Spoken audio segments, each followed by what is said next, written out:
जीवन में दो स्थितियां बनती हैं आदिकाल से। एक प्रसन्नता का जीवन, खुशी का जीवन, आनंद का जीवन, पूर्णता का जीवन, सफलता का जीवन। इस प्रकार का जीवन परमात्मा की कृपा से या गुरु के चरणों में बैठकर या गुरु मंत्र का जाप करके या उनके द्वारा बताई गई साधनाओं को सिद्ध करते हुए इस प्रकार का आनंदमय जीवन व्यतीत कर सकते हैं। क्योंकि गुरु एक ऐसा माध्यम है जो आपको भी पहचानता है, क्योंकि आप शिष्य हैं, आप उनके अंग हैं, आप उनके धड़कन हैं, आप उनकी जीवन है, आप उनकी चेतना है। और वह गुरु ईश्वर को भी पहचानता है, क्योंकि ईश्वर को पहचानने के बिना तो गुरु बन ही नहीं सकता। उन दोनों के बीच की एक कड़ी है। और इस आत्मा को, इस प्राणों को पूर्ण प्रसन्नता प्राप्ति तभी हो सकती है जब गुरु के बताए हुए रास्ते पर चल करके हम साधनात्मक जीवन व्यतीत करें। जितने भी हमारी सामर्थ्य हो, जितनी भी हमारी शक्ति हो, जितनी भी हमारी क्षमता हो। कई लोग 10 घंटे साधनाएं करते हैं, कई लोग आधा घंटा ही कर पाते हैं, कई लोग 4 माला ही गुरु मंत्र जाप कर सकते हैं, कई लोग 1 माला ही गुरु मंत्र जाप कर सकते हैं, कई लोग नहीं कर पाते। कई लोग 10 साल तक गुरु मंत्र जाप करने के बाद भी उनके हृदय से जहर, विषाद नहीं निकल पाता। ये पूर्व जन्म दोषों की वजह से होता है या आसपास के वातावरण की वजह से होता है। आसपास के लोग कहते हैं कि गुरु मंत्र जाप करने से क्या होगा, या ईश्वर का नाम लेने से क्या हो जाएगा, या मैं अगर हनुमान जी को मंत्र जाप नहीं करूंगा तो हनुमान जी मेरा क्या बिगाड़ देंगे। ऐसे भी आलोचक होते हैं। ऐसे भी व्यक्ति होते हैं जो झोंपड़ी में रहते हैं, कूड़े के ढेर पर रहते हैं। ऐसे भी होते हैं जो पवित्र स्थान पर रहते हैं। दोनों तरह के मनुष्य होते हैं। तो दोनों तरह के व्यक्तित्व होते हैं। एक आलोचनात्मक प्रवृत्ति होती है, निंदात्मक प्रवृत्ति। वो निंदा करेंगे, हर चीज में मीन निकालेंगे, हर चीज में गलतियां निकालेंगे, हर चीज को बुरा कहेंगे। एक रचनात्मक सुझाव होता है, वो प्रत्येक चीज में अच्छा ही देखता है कि इस आदमी में 95% बुराइयां हैं, मगर कुछ तो अच्छाई है, हम उन अच्छाइयों को ढूंढें। दोनों तरह के जीवन होते हैं। अच्छे व्यक्ति से मिलकर के, और जहां तक मेरे जीवन का अनुभव है, सबसे अच्छा व्यक्तित्व तो गुरु होता है, जिसके पास बुराई होती ही नहीं, जो आपको बुरा काम सिखाएंगे नहीं, शराब पीना सिखाएंगे नहीं, गाली देना सिखाएंगे नहीं, आप गलत काम करना सिखाएंगे नहीं। जब भी उनकी वर्षा होगी तो कृपा की वर्षा ही आप पे होगी, करुणा की वर्षा ही होगी, आनंद की वर्षा ही होगी। हो सकता है वो कम मिल पाए, हो सकता है ज्यादा मिल पाए, क्योंकि आपके तो पूरे भारतवर्ष में आपके तो एक ही गुरु हैं, और प्रत्येक व्यक्ति गुरु के पास ज्यादा से ज्यादा समय बैठना चाहता है। पर गुरु के तो लाखों शिष्य हैं, उनको तो अपना सारा जीवन के 24 घंटों में से अधिकांश समय उन प्रत्येक शिष्य को देना पड़ता है। इसलिए हो सकता है आपके हिस्से में 1 मिनट मिले, कभी 2 मिनट मिले, कभी आधा घंटा मिल जाए, तो मन में किसी प्रकार का विषाद या खिन्नता नहीं आनी चाहिए। हो सकता है महीने भर नहीं मिल पाए, हो सकता है दिन में 4 बार मिल लें। इसलिए इस प्रकार की मन में कोई भावना नहीं होनी चाहिए कि गुरु किसी को ज्यादा चाहते हैं या किसी को कम चाहते हैं। गुरु के लिए कोई शिष्य पुराना नहीं है, कोई शिष्य नया नहीं है, कोई शिष्य बहुत निकट नहीं है, कोई शिष्य बहुत दूर नहीं है। वह तो सबको समान भाव से देखता है। कोई बेटा कपूत हो ही नहीं सकता। कपूत है तभी उसको सन्मार्ग पर लाने की कोशिश करेगा, सपूत है बस सपूत है ही। हमारे मन में उनके प्रति एक आदर, एक सम्मान, एक प्रेम, एक अपनत्व, एक करुणा, एक चरणों की भक्ति होनी चाहिए। और यदि नहीं हो तो कम से कम आलोचना नहीं हो, और यदि कहीं आलोचना हो रही हो तो हम या तो मुकाबला करें या वहां से हट जाएं। इसके बावजूद भी दूसरा पक्ष एक और है जीवन का, जिसको शत्रु कहते हैं। आपकी उन्नति से आप यदि गुरु के पास आएंगे तो आपको आलोचना करेंगे, आप मंदिर में जाएंगे तो आलोचना करेंगे, आप मंत्र जाप करेंगे तो आलोचना करेंगे, अकारण आपको तकलीफ देने की कोशिश करेंगे। ऐसे शत्रु पति के रूप में भी हो सकते हैं, पत्नी के रूप में भी हो सकते हैं, पुत्र के रूप में भी हो सकते हैं, पड़ोसी के रूप में भी हो सकते हैं, कई रूपों में आपके जीवन में आ सकते हैं, क्योंकि उनका काम ही केवल आपको दुख या वेदना पहुंचाना ही है। बिच्छू का कार्य केवल डंक मारना ही है, इसके अलावा उसको कुछ आता ही नहीं। आप उसको प्यार से रखें, आप उसको मखमल के गद्दे पर बिछा के बिठा दें, तभी वो डंकी मारेगा। आप शाम को दूध पिला दें, शाम को अच्छी तरह से रखें, तब भी समय पड़ने पर वो जहर ही उगलेगा। तो शत्रु तो केवल शत्रुता का दोहरा ही करेगा। ऐसे शत्रु से हम डट करके मुकाबला करें। जो शत्रु आपका विरोध करता है, जो शत्रु, जो व्यक्ति आपको सन्मार्ग की ओर चलने पर आपकी आलोचना करता है, जो परमात्मा का नाम या मंदिर के अंदर जाने से आपको रोकता है या बुराई करता है, जो गुरु का नाम लेने से या गुरु की पूजा करने से या गुरु का चित्र रखने से आपकी आलोचना बुराई करता है, तो या तो आप मौन हो जाएं, उनका कोई पलट करके जवाब देने से कोई फायदा नहीं होगा, या फिर डटकर मुकाबला करें। ये आज का जो प्रयोग है कि इस प्रकार के शत्रु हमारे जीवन में हो ही नहीं। मिले तो मित्र मिले, मिले तो अच्छे व्यक्ति मिले, ऐसे व्यक्ति मिले जो हमारे जीवन में अच्छा रास्ता बना सके। आपका गुरु का एक संबंध है, एक आत्मीयता है, एक प्रेम है, एक स्नेह है, पूर्व जीवन का संबंध है, इस जीवन का संबंध है। या तो हम उनके चरणों में बैठ करके अपना समय व्यतीत करें और वे हमारे इस प्रकार के प्रयोग संपन्न करावें जिससे कि हमारा जीवन निष्कंटक बने, निरापद बने, बिना शत्रुओं का बने, सफलता युक्त बने। क्योंकि यदि हम शत्रुओं से संघर्ष करते हैं, आदमी दो ही काम कर सकता है। या तो आदमी ऐसे लोगों से मुकाबला करता रहे, जबान उत्तर देता रहे आलोचना को, या फिर सृजनात्मक काम करे। दो ही काम कर सकता है। यदि हम उनका मुकाबला ही करते रहेंगे तो रचनात्मक काम, मंत्र जाप कर ही नहीं सकते। हर समय ये तनाव रहेगा कि वो उसने मुझे गाली क्यों दी जब मैंने उसको गाली दी नहीं। तो शत्रु ही नहीं हो जीवन में, और शत्रु केवल मनुष्य ही नहीं होते। मैंने अभी कहा पत्नी के रूप में भी शत्रु हो सकते हैं, पति के रूप में भी हो सकते हैं जो आपको पूजा करने से रोके। आपने अपने पिता के घर में तो पूजा करते हुए देखा है, अपने पिता को, मां को, भगवान की पूजा करते हुए देखा, और आपका पति, आपका ससुर आपको रोकता है कि हमारे यहाँ कोई पूजा नहीं होती, ये सब बेकार, ये ढोंग, ये ढकोसला है, और आपका मन बड़ा खिन्न, बड़ा मलिन होता है कि मैं क्या करूं, मगर आप मजबूर हो जाती हैं। ऐसी स्थिति भी आपके जीवन में आ जाती है, तब मन में बड़ा दुख, बड़ा विषाद, आंखों में आंसू आते हैं, हम छुपा लेते हैं, आंसुओं को रोक देते हैं। ऐसी स्थिति जीवन में आती है।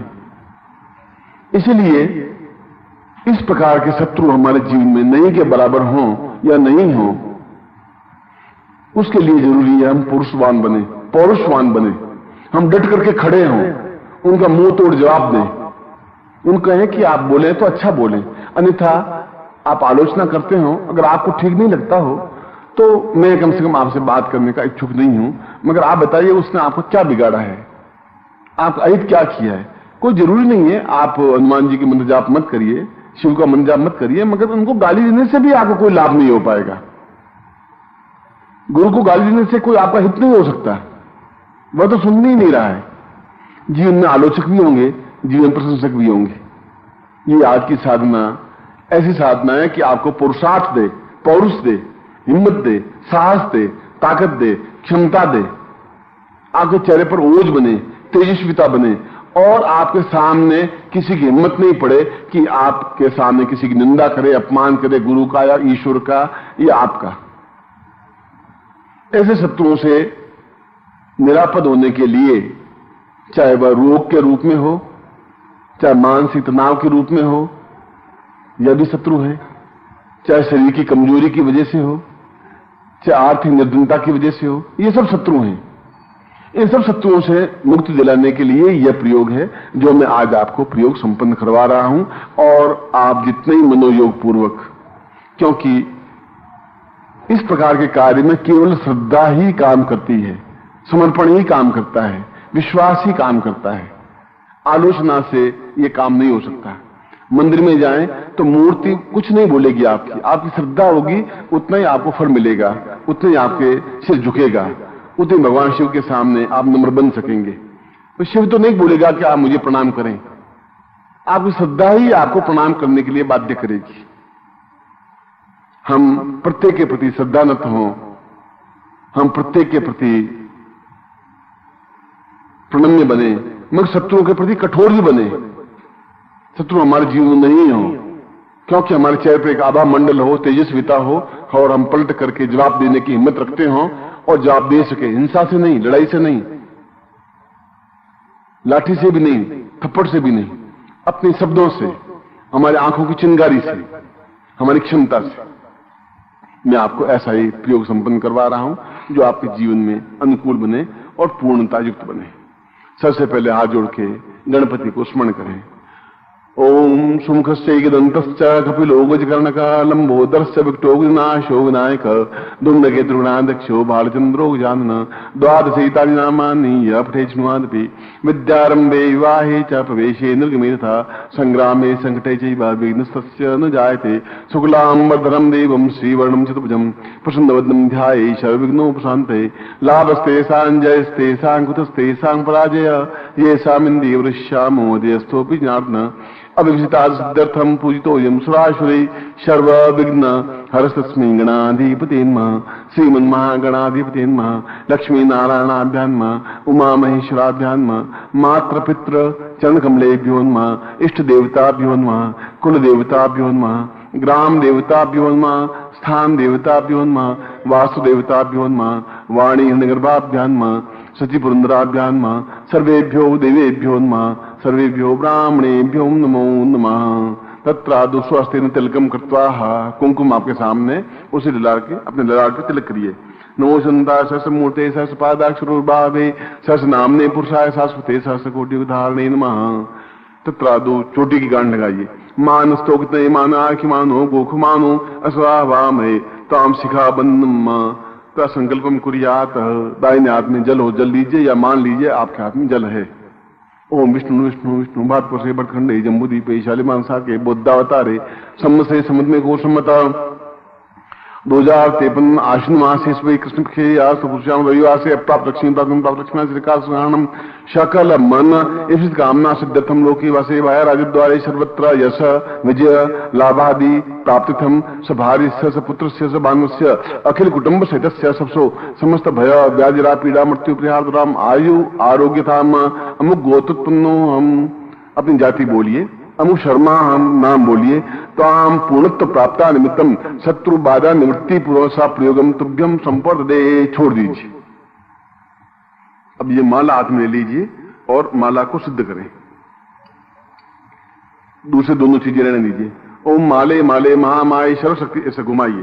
माले माले महामाये सर्वशक्ति स्वरूपिणी चतुर्वर्गस्थई तस्मान में सिद्धाम भव पूर्ण सिद्धि प्रदमालयाम सर्वशत्रु विनाशाय एतोस्मानम सकुर्यं तुभ्यम तुभ्यम कुर्यात। अपने गले में इसको धारण कर लीजिए। अब गुटिका लीजिए। ये गुटिका है आपके सामने। इस गुटिका को लीजिए। ये गुटिका और दाहिने हाथ, राइट हैंड में, ये इधर आपका दाहिना हाथ है। ओम पूर्विशाम यदुस्मानम शेख दिग्रदाम दीर्घा समस्त पाप दोष क्षय शत्रु विनाशाय एतोस्मानम स पूर्विशाम यदुस्मानम सद्दम इदमचिनम्बो ज्योति पूर्णा दरिपरामपति पूर्णा पुनवता पूर्वतमनि मस्त शत्रु विनाशाय एतोस्मानम शक्ति कल्याणताम पूर्विशाम पूर्णत्व प्राप्ताय स तद्दम्योचितम्बो ज्योति दीर्घाम तस्मानम शक्ति कल्याणताम दीर्घा सा तद्दम्योचितम्बो ज्योति पूर्णा दरिपरामपति पूर्णा तुभ्यम इकेतवो तुभ्यम समर्पयेत। दोनों नेत्रों से लगा करके अपने सामने इसको रख दीजिए नीचे। अब इस यंत्र को अपने हाथ में लीजिए, जो यंत्र आपके सामने। इसके ऊपर जल से स्नान करवाइए जैसे आप स्नान करवा रहे हैं। ओम बाएं हाथ लेफ्ट हैंड में ले लीजिए और दाहिने हाथ से जल में स्नान कराइए। ओम मनुष्योतम मनमसीवनिशम पयोदधि गतम चैव मधुचस्त्रक्रायतम पंचामृतिं देवी स्नानार्थम पंचाम स्नानम समर्पयामि नमः। पंचमस्ते गंगा जलम ओम गंगे चिन्ने चैव गोदावरी सरस्वती नासिनु कावेरी जलेस्मिन् सन्धि कुरु ब्रह्मांडोद तीर्थानि करे पृष्ठान्ते दिवे तेन सत्येन मे देवी तीर्थम देहि दिवाकर स्नानं कुर्यात। दुपट्टे से इसको पहुंच लीजिए अब उसके ऊपर कुमकुम की 5 बिंदियां लगा दीजिए। तत्रादो पूर्ण सुख शांति साम्राज्यम स्थापयामि नमः। तत्रादो पूर्ण वैभव उन्नति प्राप्ता स्थापयामि नमः। तत्रादो सर्व शत्रु विनाशाय एतो संदुष्ट विनाशाय स्थापयामि नमः। सर्व मित्राणि मम सुख सौभाग्य धन धान्य प्रतिष्ठा तद्दम संप्रदाय आवायम स्थापयामि नमः। पूर्ण गुरु चरणारविंदम सा देवता कृपा गुरु कृपायाम प्राप्ता तद्यम संपदे। अब इसके ऊपर धीरे धीरे अक्षय चढ़ाइए, चावल चढ़ाइए। नूशंताय सहस्र मूर्ते सहस्र पादाक्ष श्रूर्भावे सहस्र नामने पुरुषाय शाश्वते ओम निखेत बोर्जित्वाम वायुस्देवो वसविता प्रार्पित सहिष्ठमाय क्रमना आप्यंदा भागम प्रजागम में आत्माय मावस्तिं शत गोवा अस्मिन् गोपतो स्यातब्बीर यजमानस्य पशून्पायि पूर्णाम द्विपराम पतस पूर्णाम पुनरापत खाम मूर्ति गुम शतकृतोः चित्तिंजुओ मनसाकथिनिजा देवाय आगमन विधि होत्रा वितावृता पति विश्वस्य भूमनो ज्यो विश्वकर्मणे विश्वाहादा विगुम अभिः। अब यंत्र के ऊपर इस गुटिका को रख करके दोनों हाथों में लीजिए। मैं इसको प्राण प्रतिष्ठा युक्त आपके लिए अनुकूल बना रहा हूं। दोनों हाथों में रखिए और मेरी तरफ देखिए। ओम दीर्घ गोवित्वाय बलाय वचस्तवाय में सहस्रामथो जीव सर्वस्तम्मा चितिंजा पूर्वा साच निकल्यान्तम दीर्घो कल्याणम कल्याणम कल्याणम अंकम चंडम दम्बम यंसम बिंदुराय मर्दय मर्दय मलय मलय जागरे जागरे त्रोटे त्रोटे दीप्तम दीतम पाम पीम पुम पार्वती पूर्णा खांखी खुंखे चरिता शांसी सुम सप्तसती देवी अमृतिम कुसुमे एंकारी रूपारिं खारी पारिक एकलिंकारी काम रूप ने बीज रूपे नमस्ते चामुंडा जन्मगाति जयंकारी वदानी विच्छेजा वैदन नांदीम दुम दुजटे पत्नी वाम वागधीश्वरी क्रांति क्रूं कालिके देवी सांसी सुमे सुम गुरु हुम हुम गारूप नेन्नी ब्राह्म रीम बुम बैरिभद्रेवान निरुमा ओम पूर्वाय दुष्मानम सा दीर्घो दुष्मानम सकृतिकल्यांतम समस्त शत्रुनाम दुष्ट विनाशाय पूर्ण आरोग्य सुख शांति सौभाग्य धन धान्य यश प्रतिष्ठा ऐश्वर्य अभिवटेताम पूर्णत्व प्राप्ता निमित्तम सचिंत्यामि कल्याणताम दीर्घो दुष्मानम स नेति भूता स्वानिति दीर्घा दुष्मानम शक्ति पूर्णत्व प्राप्त पूर्णाम वैतराम पूर्णाम पुनरापता खमूर जगुं शक्रो चित्तिंजुआ दीर्घा तुष्मानम शक्ति कलाम दीर्घ सा तो ज्योति पूर्णाम सातभ्यम संपर्ददे। इसको बाएं हाथ में ले लीजिए, लेफ्ट हैंड में। दाहिने हाथ में मैं मंत्र बोलता हूं, उस मंत्र का उच्चारण करिए। बोलिए ओम क्रीम क्रीम कूष्मांडायै क्रीम क्रीम ओम। भावेश बोलिए ओम क्रीम क्रीम कूष्मांडायै क्रीम क्रीम ओम। ओम क्रीम क्रीम कूष्मांडायै क्रीम क्रीम ओम।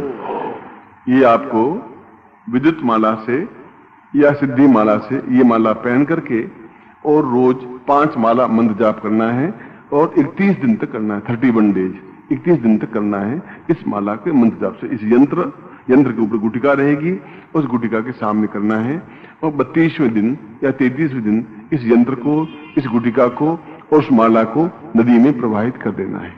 31 दिन तक मंत्र जाप करना है। नित्य 5 माला मंत्र जाप, सुबह या शाम या रात्रि को किसी भी समय। आप इसको नीचे रख दीजिए यंत्र को। मैं आपको आशीर्वाद देता हूं। दोनों हाथ खोल दीजिए। मंत्रार्था सफला संतु पूर्णाम संतु मनोरथा शत्रुनाम नशोस्तु मित्राणाम यस्तव ऋग्वेद यजुर्वेद सामवेदो यथर्णा ब्रह्म वाक्यस्थान त्यमनन्तीं तशत्रवान् हनन्तीं तशत्रवान् हनन्तीं तशत्रवान् अक्षतां प्रस्थेतु अन्त्यं गृह्णन्ति ये नरा चत्वारो वर्धते लक्ष्मी आयु बुद्धि यशो बलम शीर्षमारोग्यम आत्मानुमहिते धान्यम धनम पशुपुत्र लाभम सत्संवत्सरम दीर्घमायु श्रीश्चते लक्ष्मी पत्नियां बहुरात्रे पार्श्वे नक्षत्राणि उपस्नो व्यातम इष्टं निखाण मिखाण शर्लोकम मिखाण मम समस्त शिष्येण पूर्ण सुख सौभाग्य शत्रु विहिताय दुष्ट विहिताय पूर्ण आरोग्य धन धान्य ऐश्वर्य प्राप्ताय सातभ्यम संपर्ददे। पूरे शरीर पर लगा दीजिए। आपको मैंने समझा दिया है। धोती पहन करके और इसको मंत्र जाप करेंगे और 30 दिन तक मंत्र जाप करना है इस मंत्र का, रोज 5 माला और इस यंत्र उस गुटिका के सामने। उसके बाद इस गुटिका को, यंत्र को और उस माला को नदी में प्रवाहित कर देना है और निश्चय ही आपका मन, फिर एक बार फिर कहता हूं कि सफलता के मूल में श्रद्धा, विश्वास और समर्पण ही काम करता है। जब तक इससे पहले शिष्य गुरुकुल में रहते थे, वहां का वातावरण 24 घंटे गुरुकुल में गुरु का ही रहता था, या गुरु होती थी या गुरु माता होती थी। इसके अलावा न बाहर के लोग होते थे, न आलोचक होते थे, सब गुरु भाई होते थे। वशिष्ठ के, विश्वामित्र के, गर्ग के, अत्रि के, कणाद के, पुलस्त्य के। मगर अब जीवन बदल गया है। गुरु के पास तो हम केवल 5-10 मिनट रह पाते हैं। अधिकतर समय तो उन लोगों के बीच में रहना पड़ता है जो आलोचक हैं, हिंसक हैं, घटिया हैं। इसलिए उनका प्रभाव हम पर नहीं पड़े, ऐसा ही मैं आपको आशीर्वाद देता हूं और कल्याण कामना।